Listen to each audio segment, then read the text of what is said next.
The world has produced countless excellent writers, and many have shifted the course of literature in some minor way, but very few, if any, have the likes of Poe's resume. He was not the world's greatest writer. Shakespeare will always have that status for me and many other readers. But he may have been the most influential, especially when we consider all the different ways he affected other writers and their creations. Bill Harmon, poet, anthologist, one of my own professors in graduate school, and, as co-editor of A Handbook to Literature, possessor of a literally encyclopedic knowledge of literature, has written that, quote, "It can be persuasively argued that Poe almost single-handedly invented the short story, science fiction, detective fiction, the symbolist poem, and the new criticism." Unquote. Not bad for an orphan who could barely make a living with his pen before dying at the age of 40. I'm reminded of a great line that Professor Harmon once shared in a poetry class I took with him. "When Mozart was your age, he was dead." Like Mozart, who died at 35, Poe did a lot in his short time on Earth. Let's look at a few of his major contributions. Number 3, he invented an entire genre. Have you ever read a mystery novel, watched a murder mystery, or gotten hooked on a cop show? Of course you have. These things are everywhere. And there will be one more when I get that big fat contract for Bookham lingo. You have Poe to thank for lighting the spark for this wildfire.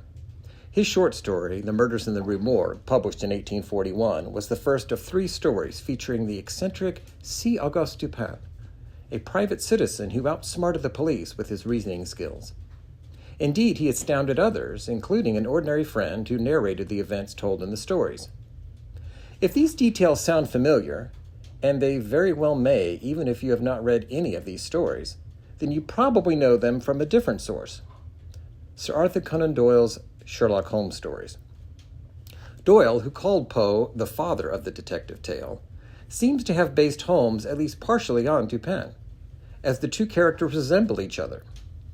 In fact, in one of the stories in Doyle's series, Watson tells Holmes that he reminds him of Dupin, and that he didn't realize such a person existed outside of fiction.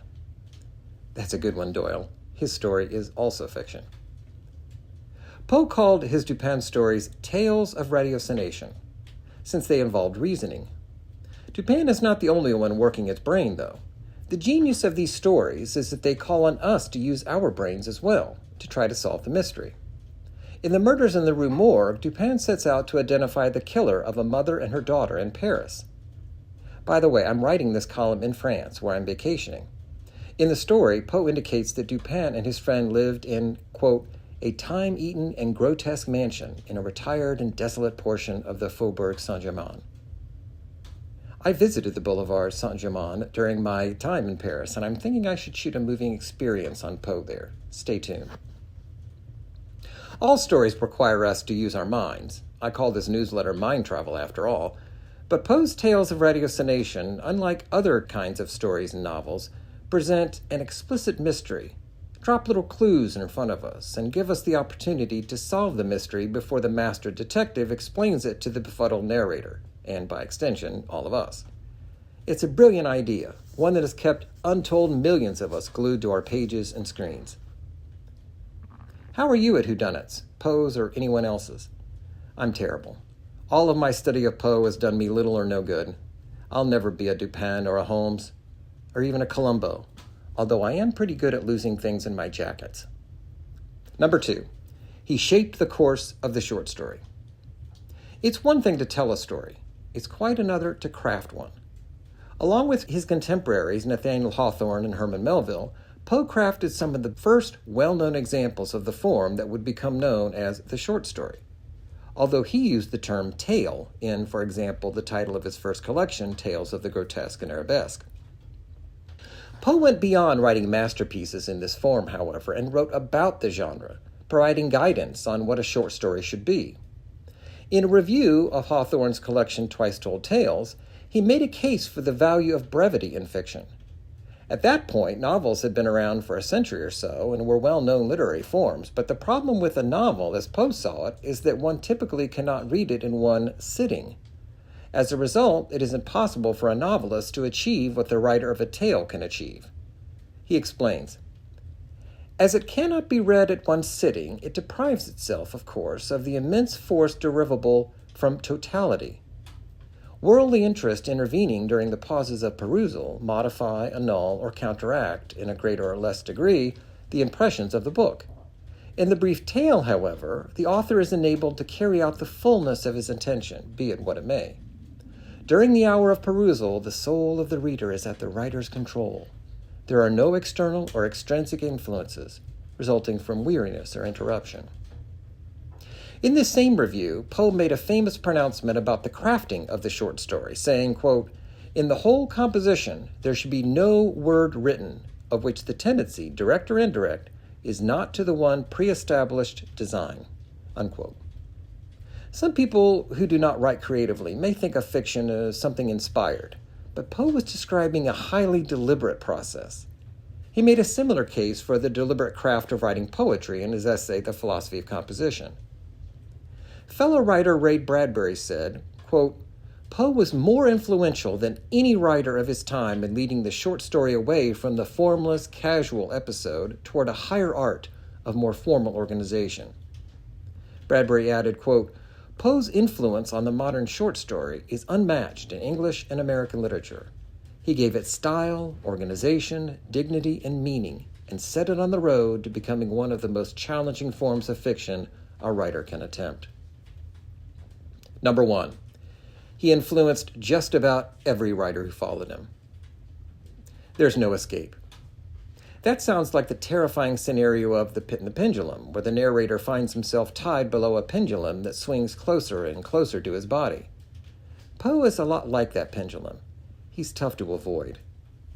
During his lifetime, he was not a particularly successful writer, at least in terms of sales and notoriety. It's been observed, in fact, that he was better known as a critic than as a creative writer. Things got better after his death. Well, his reputation got better anyway. Whether things got better for Poe himself is impossible for us among the living to know, but I hope so. Poe's biggest fan actually was a contemporary who never met him. Charles Baudelaire, a Frenchman, read some of Poe's work and felt a powerful kinship.